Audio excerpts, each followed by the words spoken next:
First up, as was clear from the fantastic intro, we do not want for stories. Whether it's the impact of Brexit, the US presidential election, the battle against ISIS, or the trials and tribulations of the Chinese economy, we are not, ladies and gentlemen, short of copy.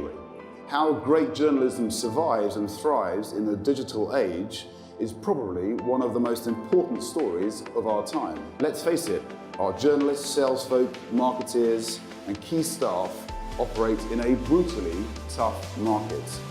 There is a newspaper model that works, and we believe we have found it at Dow Jones. That's why we've invested in it, and that's why we are beginning to reap the rewards. A model based on paid-for journalism, delivered through digital memberships, and a much cherished print product. These endeavours provide us with a revenue diversity that adds real steel to our core.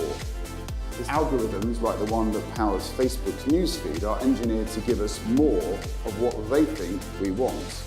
The polarising effect on the big issues of the day can be quite startling, but the gap that we let open up has now closed, and it's starting to dawn on the business insiders of this world just what being truly multi-platform means.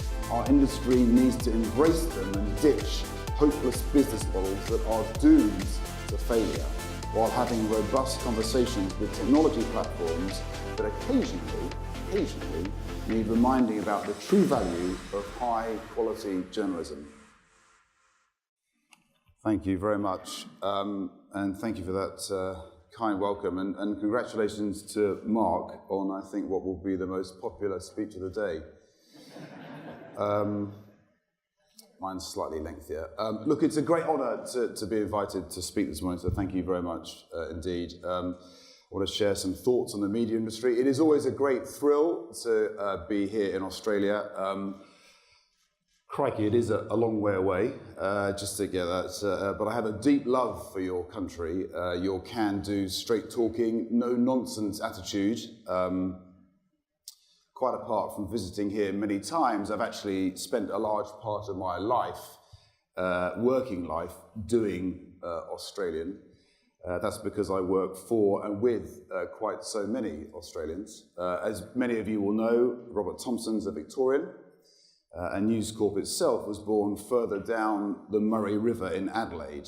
And from those beginnings, Rupert Murdoch built the now one true international media company, one whose DNA is authentically Australian, yet connects around the globe. And this session is perhaps just a small reflection of the soul and scope of that company, our company. A British journalist entrusted with the running of an American publishing institution, this morning trying to hold the attention of a largely Australian audience. So much for the merits of globalization, I hear you murmur.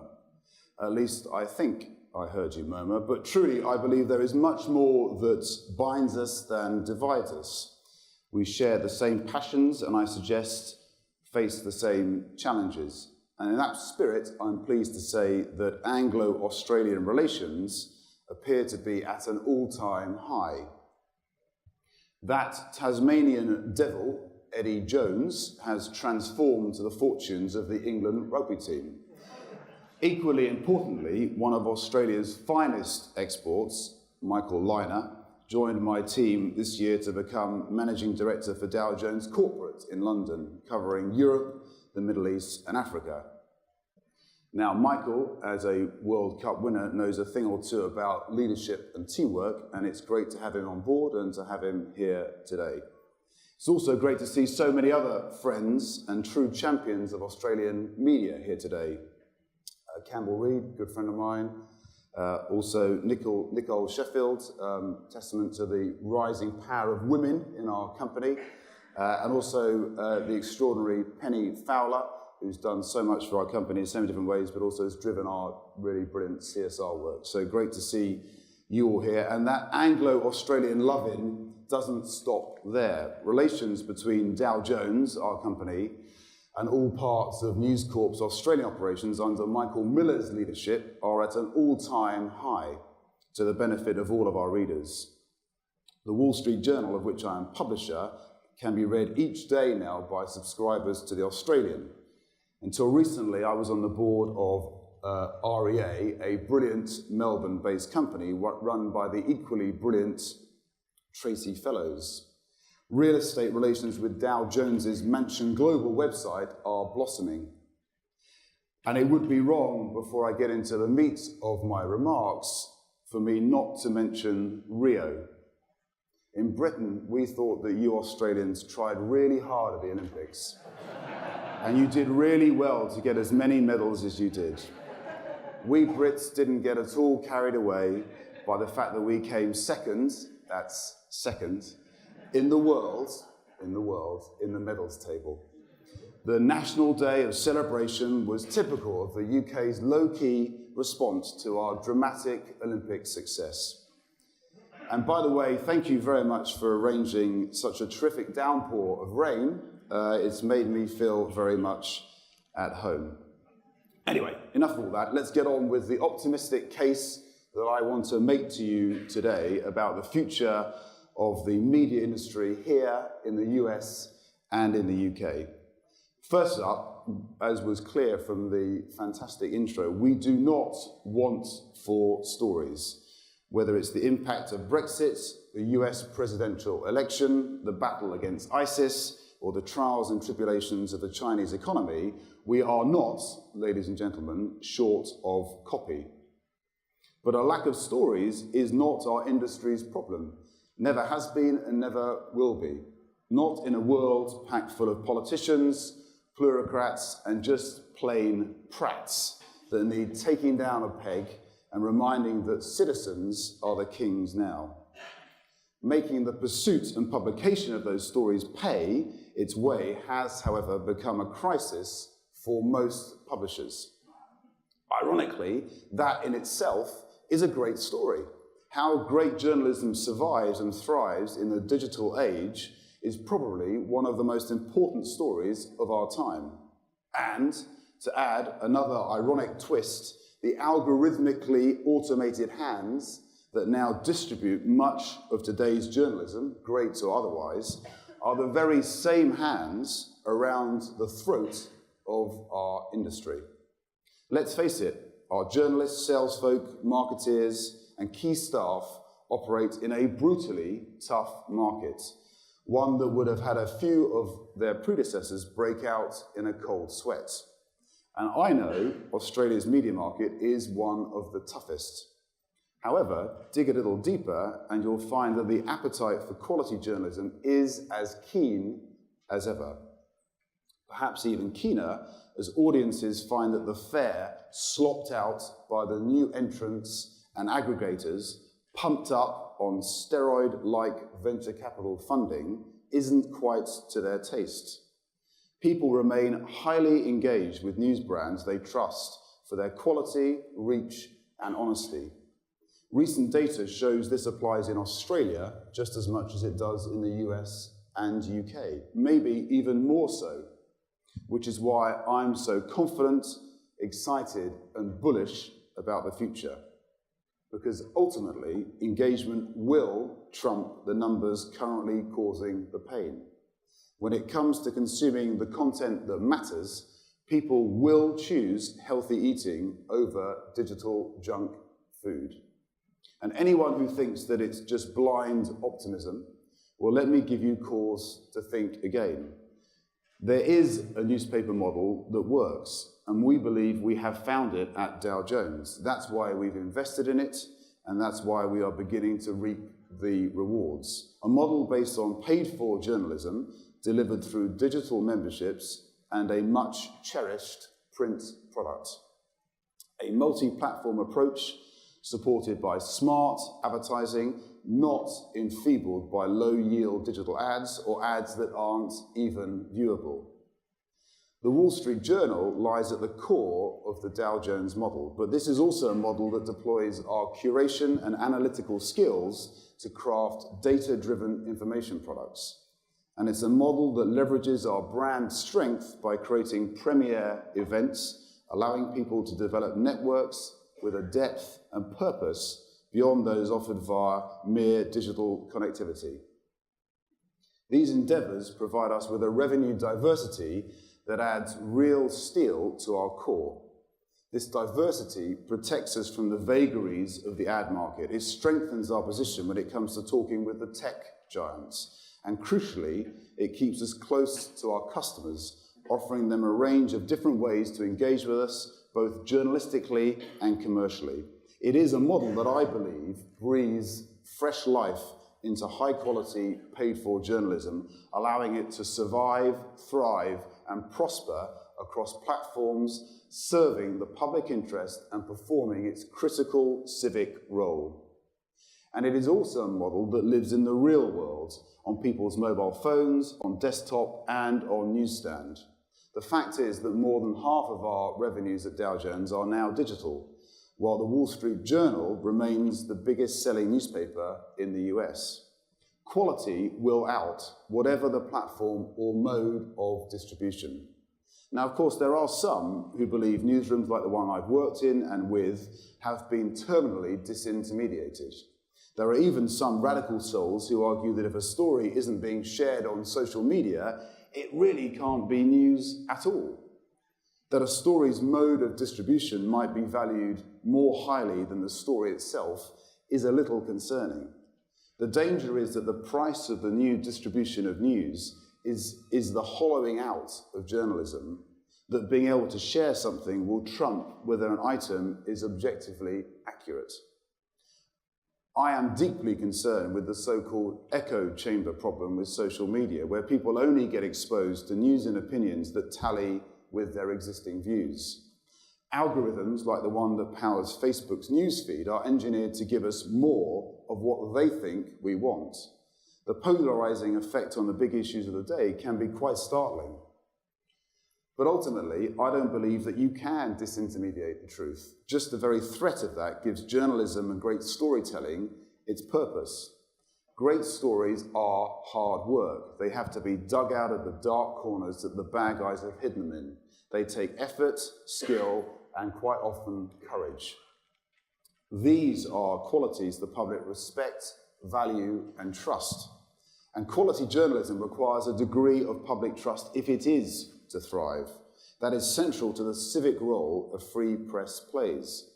Mistakes will always occur from time to time, but there are standards. And I've seen the damage that can be done when the press falls far below those standards. I've also seen how much can be achieved when you repair that damage, learn lessons, and improve governance by inculcating a robust compliance culture in and around the newsroom. After all, journalists are supposed to expose corruption, not fall prey to it. Trusting them to do so is even more crucial when social media allows some people to construct their own version of the truth. Our standards in our industry need to be clearly higher. The freedom of the press and some swivel-eyed conspiracy theorists' freedom of expression on social media are two very different things. Trust and confidence in the quality of our journalism, I think, is now winning. And the clear evidence is that people are willing to pay for it. We now have 948,000 digital-only subscribers to the Wall Street Journal out of a Dow Jones total subscriber base of 2.5 million. That digital total will go through 1 million before the end of this year, and quite soon after that will surpass print subscriptions.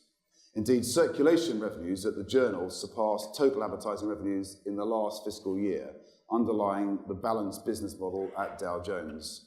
This, in my mind, speaks volumes about the value of our premium content. We've rapidly become a digitally led subscriptions business, and it feels good because we know exactly what our people are paying for. High-quality journalism that informs, entertains, provokes, and inspires them. And it's not just our subscription growth that's encouraging. Look at Blendle with its 1 million users and, shock horror, millennials actually paying for stories. The faux quality pretenders are beginning to feel the heat too. They saw a gap that the established media let open up, and they dived into it, awash with venture capital funding and their blasted lists. You know, the type of thing, 10 great cats on skateboard videos, or 10 reasons why Donald Trump's hair might be real. But the gap that we let open up has now closed, and it's starting to dawn on the business insiders of this world just what being truly multi-platform means. BuzzFeed, meanwhile, appears to be splitting in two. It wants to house all of its lists and infotainment in one department, allowing BuzzFeed News to focus on becoming, and I quote, the #1 global news brand for the new generation. The #1 global news brand for the new generation. Well, good luck under that harsh spotlight, folks, because the evidence is clear. Readers want to read, and advertisers want to be associated with facts and stimulating opinion, not made-up lists masquerading as journalism. As for those who sniggered about paywalls, well, a few of them are now blubbing into their organically brewed beer. In fact, some are even begging their readers to chuck in a few pennies into that pint pot to keep things going. They once boasted of their global reach, and they bathed in a sense of their own worthiness, all catastrophically unprofitable and catastrophically unsustainable. Complacency, they waited for the digital ad dollars to roll in, they didn't. Guilty, I am afraid, of a gross dereliction of duty when it comes to protecting the future of journalists and journalism.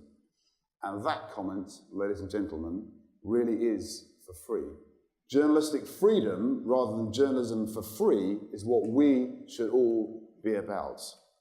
For those that for some reason thought that eyeballs would make a business model, it is almost too late, almost. You cannot wish yourselves into a profitable business model to pay for journalism. You have to earn it through constant change and close attention to the customer. We at Dow Jones are becoming a membership organization, growing subscriptions, but also getting closer to our customers and rewarding their loyalty. Rather like prevention is better than cure, we believe retention is better than costly reacquisition. Our WSJ Plus loyalty scheme grants members exclusive access to events, creative talent, and opinion formers around the world. And of course, developing a much deeper understanding and appreciation of customer data is critical. The pile 'em high, sell 'em cheap, and don't bother with the data days of newspapers are well and truly over.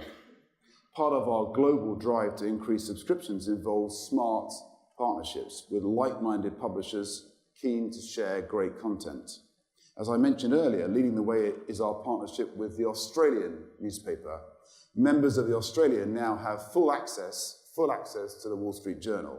The deal reinforces the Australians' wonderful business credentials and puts journal content in front of this country's highest quality audience.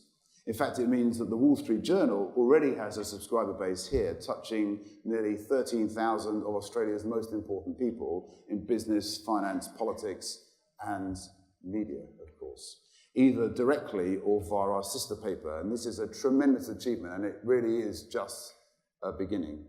Meanwhile, our global campaign to build membership will also see us test ways in which future members can have a taste of our content before taking out a subscription. Potential customers now have the opportunity to consume our world-class content via guest passes and social referrals, making our subscriber funnel wider and more engaging. Access to our journalism requires a Wall Street Journal membership, and these smart adjustments smooth the path to becoming a journal member by making our paywall more dynamic and more customer-focused. Of course, much of our mission to provide world-class content to a global audience involves partnering with major technology companies. They are the big beasts of our age. Having exchanged brilliant free services for hugely valuable customer data, they are now woven into the social, political, and economic fabric of all of our lives. Such power that they now have demands the hawk-like attention of newspapers, or at least those committed to holding the powerful to account. I think it's fair to say there is a tendency for some tech entrepreneurs to view themselves as intrinsically virtuous, even heroic, especially when compared with old world industries. Now, I'm the first to admire their pioneering spirit, but Silicon Valley stars can be prickly and precious, seemingly unable to compute why anyone would want to question or criticize their greatness. All the more reason for tech coverage to be as tenacious as anything faced by politicians or traditional big business, not least because of the influence some of these titans of the tech world have over the media market. Holding them to account journalistically is something that I hope we can all agree on. But what about holding them to account commercially and partnering with them from a position of strength? As I say, a handful of the very biggest tech titans dominate the new media landscape. Dealing with them can be difficult. Newspapers are increasingly dependent on these platforms for our content distribution, platforms that also munch up most of the advertising pile, platforms that have been loath to offer clear subscription pathways for content creators. Put bluntly, they milk profits from the content created by others. But I am pleased to report that some of our friends in the Valley are beginning to get it. I would hope so after the battering that Robert Thompson in particular has given them on behalf of all of us in our industry. Time and again, Robert has emphasized the value of great content. And the signs are that smart tech companies such as Apple are listening.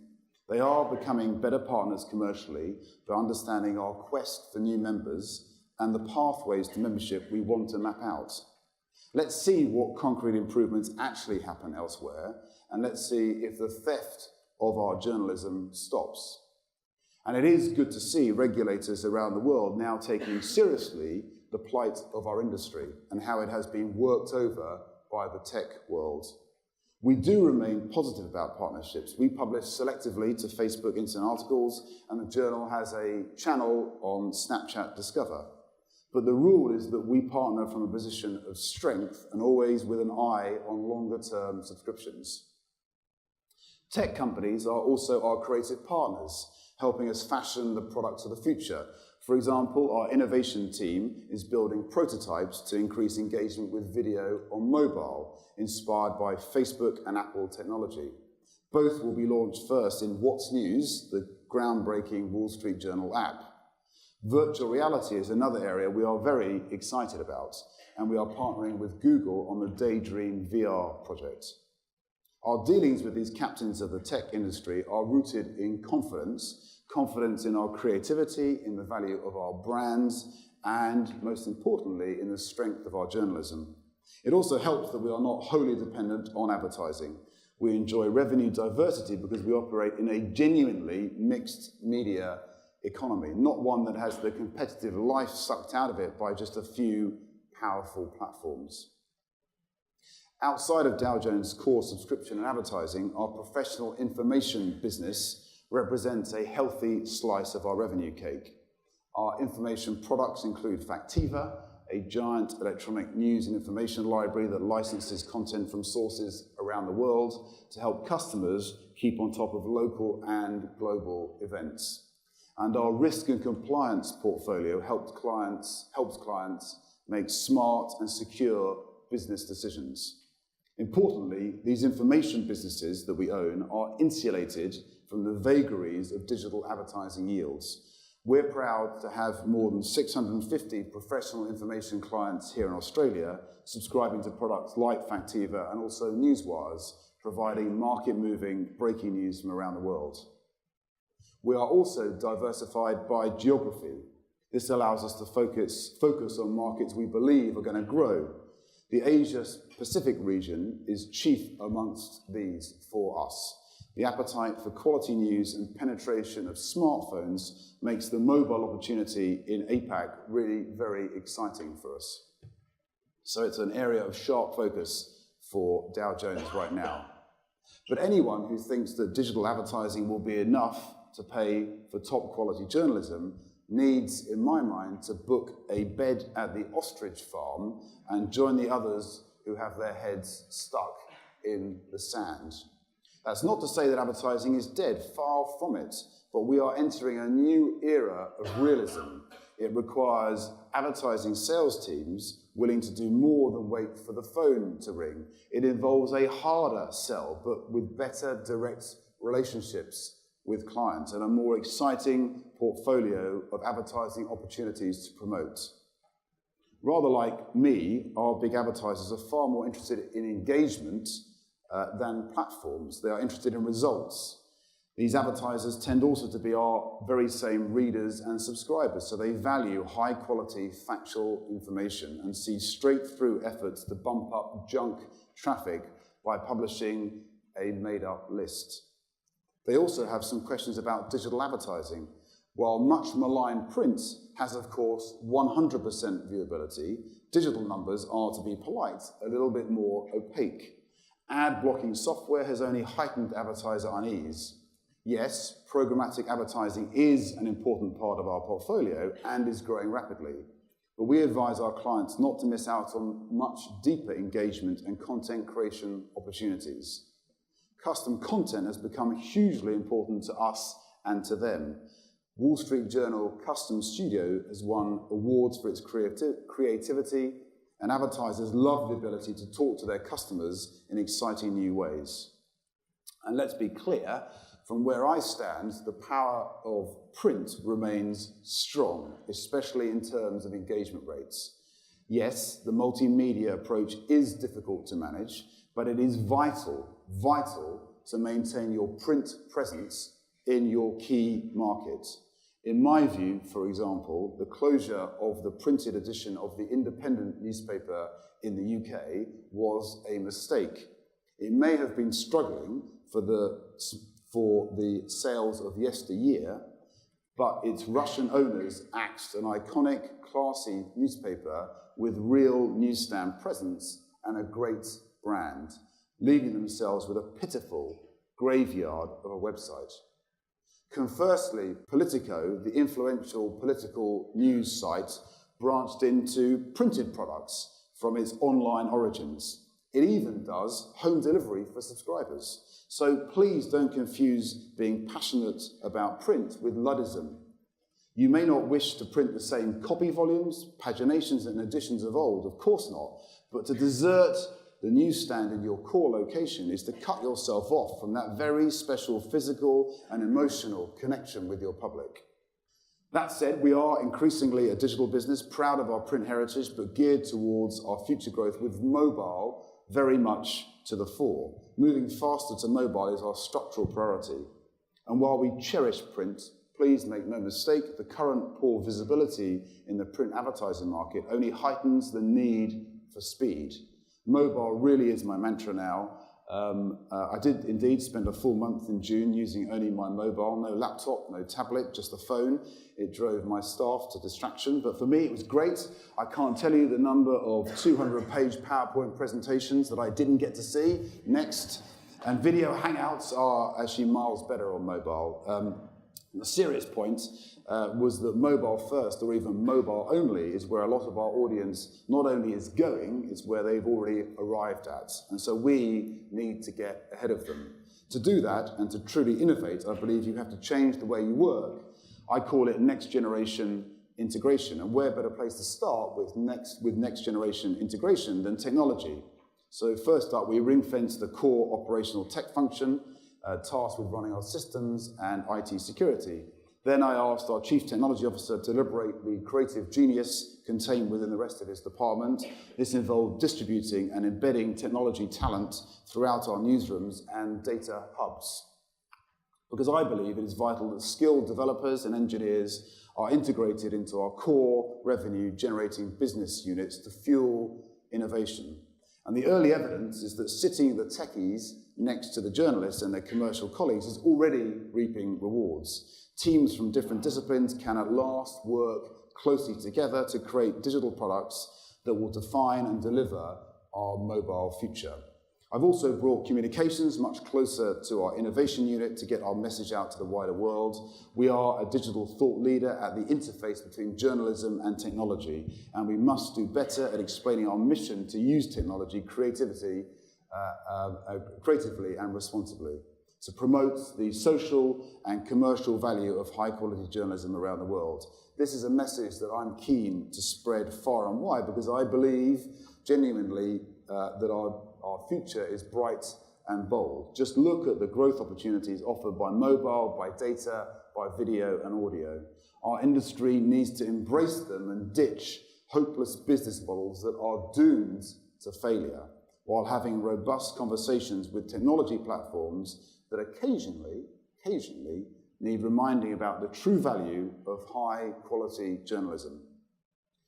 So to summarize, and I'm right on time, to summarize, we need to, 1, invest in innovation, remaining proud of our print heritage while gearing up for mobile-led growth.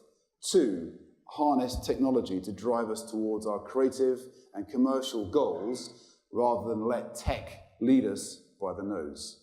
3, get closer to our customers, understanding them better, making them members, and rewarding their loyalty. 4, diversify revenue streams to meet the challenges of a radically altered advertising market. And finally, attract and retain talented people drawn from diverse backgrounds to keep us fresh and relevant. And we need to reinforce journalism's civic role, holding the powerful to account through the power of great storytelling. That's it. Thank you for listening. Thank you very much.